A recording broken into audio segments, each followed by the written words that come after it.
Question number 13. Mr. Santosh is a teacher. Compute his total income for the current assessment year on the basis of following particulars. Mr. Santosh एक teacher है, उनका हमको total income calculate करना है.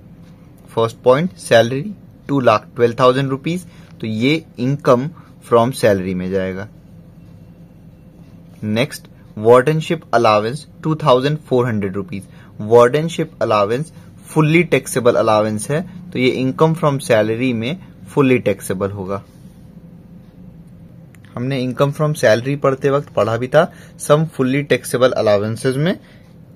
ये आपका fifth point, warden allowance. ठीक है, फुल्ली टैक्सेबल अलावेंस. नेक्स्ट है थर्ड पॉइंट, एग्जामिनरशिप रेम्यूनरेशन 5,400, तो ये जाएगा इनकम फ्रॉम अदर सोर्सेस. एग्जामिनरशिप के लिए अगर रेम्यूनरेशन मिल रहा है तो इनकम फ्रॉम अदर सोर्सेज में 5,400 rupees. Next, royalty from books for colleges 1,18,000, ये भी जाएगा इनकम फ्रॉम अदर सोर्सेज में. लेकिन इससे रिलेटेड हमने एक डिडक्शन भी पढ़ा है, वो है 80 QQB. तो सबसे पहले तो हम ये देख लें कि ये वाला as income from other sources में तो ये रॉयल्टी जाएगा, लेकिन पहले हम ये चेक कर लें कि ये रॉयल्टी जो बुक से मिल रहा है क्या ये 80 QQB के लिए क्वालिफाई है. तो royalty from books for colleges हमने एक जगह पढ़ा था, इसमें पेज नंबर 437 पे, कि books shall not include these things, मतलब कि ये diary, guides, newspaper, pamphlet, text book for school, tract, ये सब चीजें नहीं इंक्लूड होने चाहिए. तो इसमें कॉलेज का नाम कहीं भी नहीं दिया हुआ है. इसका मतलब कि जो कॉलेज की बुक पे अगर रॉयल्टी मिल रही है तो उससे रिलेटेड 80 QQB में डिडक्शन मिलेगा. ठीक है, तो पहली बात तो कि ये 80 QQB में क्वालिफाई हो गया. अगर यही चीज स्कूल की बुक्स लिखे होते, उस पर रॉयल्टी मिली होती, तो उसका रिडक्शन 80 QQB में नहीं मिला होता. तो एक बार इसको आप इनकम फ्रॉम अदर सोर्सेज में दिखा दोगे, फिर एक बार 80 QQB में इसका रिडक्शन दोगे. इसका रिडक्शन कैसे होता है भाई, अगर परसेंटेज में दिया रहता है तो फिर उसका एक अलग नियम होता है. यहाँ आपको सीधे सीधे अमाउंट दे रखा है, तो इसको आप लमसम वाला मान के चलो, तो होल ऑफ सच अमाउंट यानी कि 1,18,000 rupees minus expenses related to such book, तो वो है नहीं, तो यही आ जाएगा. और 3 lakh rupees, 3 lakh rupees fix होता है. तो इन दोनों में से जो भी लेस है उतना डिडक्शन मिल जाएगा 80 QQB में. तो 1,18,000 यानी कि यही वाला पूरा अमाउंट 80 QQB में डिडक्ट हो जाएगा. नेक्स्ट पॉइंट है इनकम फ्रॉम कार्ड गेम्स. ये भी जाएगा इनकम फ्रॉम अदर सोर्सेज में, 6,400 पूरा अमाउंट.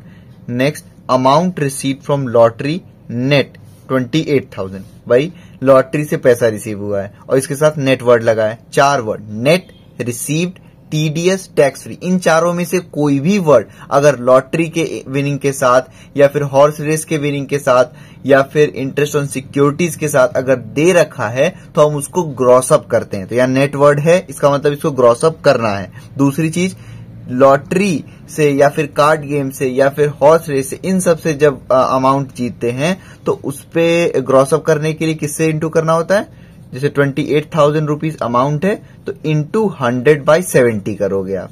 ठीक है, सिक्योरिटीज के लिए 100/90 करते हैं ग्रॉसअप करने के लिए, और लॉटरी, कार्ड गेम, इन सब चीज के लिए 100/70. तो यहाँ नेटवर्ड लगा हुआ था, इसलिए इसको हम ग्रॉसअप करेंगे. 28,000 इंटू 100/70 करना, जो भी आएगा आप आउटर कॉलम में लिख देना. Next, expenses on lottery tickets 10,000 rupees. Income card game से, लॉटरी से, इन सब से आता है, लेकिन लॉस कोई भी एक्सपेंसेस वो नहीं आता है यहाँ पे. तो एक्सपेंसेस हुआ है लॉटरी टिकट पे 10,000, उससे मतलब नहीं है, इसका कोई ट्रीटमेंट नहीं होगा. सॉल्यूशन देखते हैं 13 का. तो यहाँ पे हम सबसे पहले format, computation of assessment year, sorry computation of total income. बाकी यहाँ पे असेसमेंट ईयर या प्रीवियस ईयर का डेट नहीं दे रखा है, तो यहाँ पे आप कुछ ना लिखना. Computation of total income. सबसे पहले इसमें heading income from salary. First point दे रखा है सैलरी, वो है 2,12,000 रुपीज.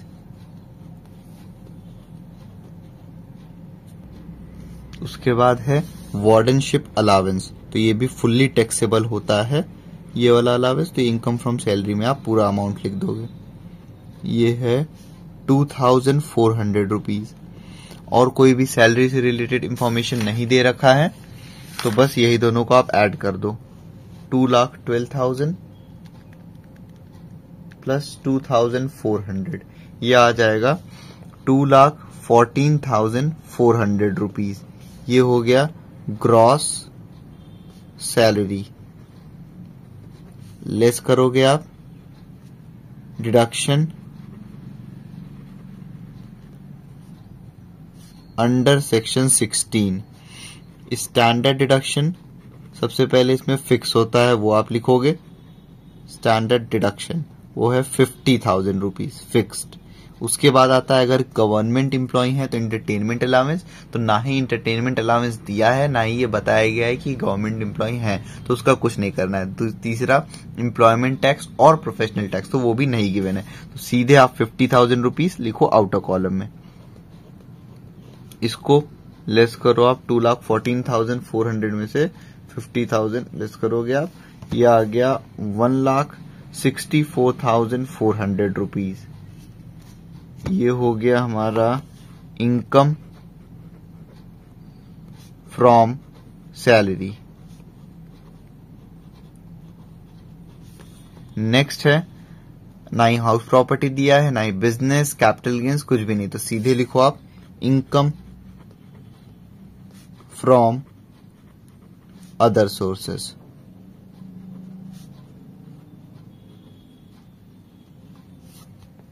सबसे पहले थर्ड पॉइंट, एग्जामिनरशिप रेम्यूनरेशन,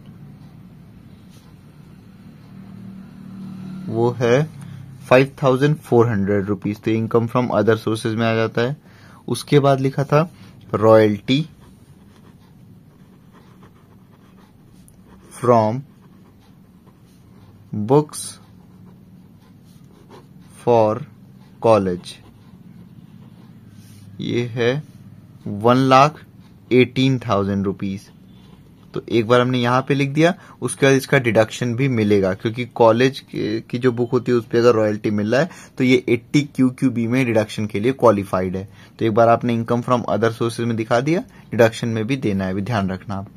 नेक्स्ट उसके बाद है इनकम फ्रॉम कार्ड गेम्स, तो इनकम फ्रॉम अदर सोर्सेज का पार्ट है, ये भी आ जाएगा। इनकम फ्रॉम अदर सोर्सेज वो है 6,400 rupees. Next amount received from lottery, net word लगा हुआ है यानी कि ग्रॉस अप करना है। Net receive TDS tax free, ये 4 वर्ड दिए होते हैं, मतलब कि ग्रॉस अप करना है। तो अमाउंट रिसीव फ्रॉम लॉटरी कितना है 28,000 रुपीज, लेकिन नेट वर्ड लगा हुआ है, इसका मतलब ग्रॉस अप करना है। लॉटरी ग्रॉस अप करने के लिए किससे इंटू करते हैं, इंटू 100/70 करते हैं, ये रूल होता है। तो 28,000 इंटू 100 डिवाइड बाई 70, ये आ गया 40,000 रुपीज ग्रॉस अमाउंट। तो हम हमेशा ग्रॉस अमाउंट लेते हैं यहाँ पे, ठीक है। तो जब भी net receive TDS tax free दे रखे तो इसको आप ग्रॉस अप कर दो। Lottery, horse race, card game, इन सब के केस में इंटू 100/70 करना है। सिक्योरिटीज के केस में, डिबेंचर्स के केस में 100/90 करना है, ठीक है। यहाँ पे मैंने गलती से इनकम फ्रॉम कार्ड गेम्स की जगह इनकम फ्रॉम अदर सोर्सेज लिख दिया है।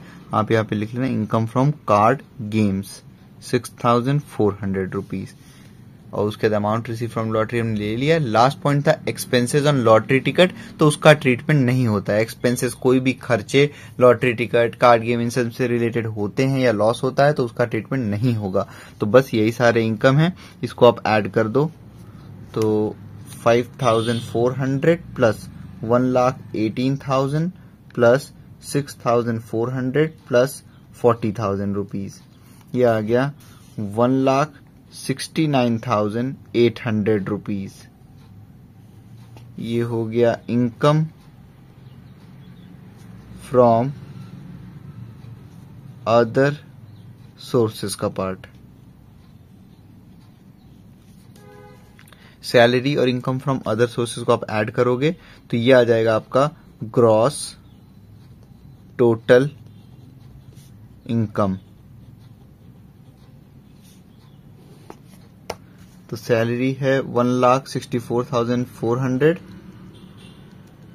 उसमें आप ऐड करो इनकम फ्रॉम अदर सोर्सेज को यानी कि 1,69,800, तो ये आ जाएगा 3,34,200, 3,34,200 रुपीज।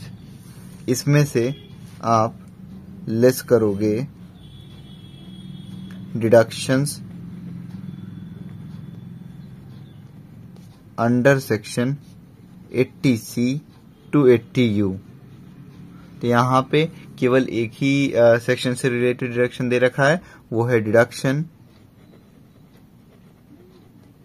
Under section 80QQB। तो royalty from books for colleges था। सबसे पहले हमने चेक किया कि क्वालिफाइड है कि नहीं, तो हाँ क्वालिफाई है। जैसे डायरी, पैम्पलेट या स्कूल के बुक्स के लिए रॉयल्टी, उससे रिलेटेड डिडक्शन नहीं मिलता है TQQB में, तो ये कॉलेज से है तो इससे रिलेटेड मिलता है। ठीक, दूसरी चीज यहाँ परसेंटेज से नहीं दे रखा है, यहाँ सीधे अमाउंट दे रखा है रॉयल्टी का। ठीक है, तो इसमें आप ऐसे लिख सकते हो कि ये अमाउंट रिसीव्ड है 1,18,000 रुपीज, और कोई एक्सपेंसेस है नहीं तो कुछ लेस करना नहीं, कुछ एक्सपेंसेस होता तो वो लेस करते, और 3 लाख रुपीज। 3 लाख रुपीज ये फिक्स्ड है। इन दोनों में से विच एवर इज लेस, तो इन दोनों में से साफ साफ दिख रहा है हमको 1,18,000 रुपीज लेस है, तो वो लिखो आप यहाँ पे। और कोई भी डिडक्शन नहीं दे रखा है तो इसको आप आउटर कॉलम में लिखो 1,18,000 रुपीज, और इसको आप लेस कर दो ग्रॉस टोटल इनकम में से। तो 3,34,200 माइनस 1,18,000, ये आ गया 2,16,200। 2,16,200 ये हो गया टोटल इनकम।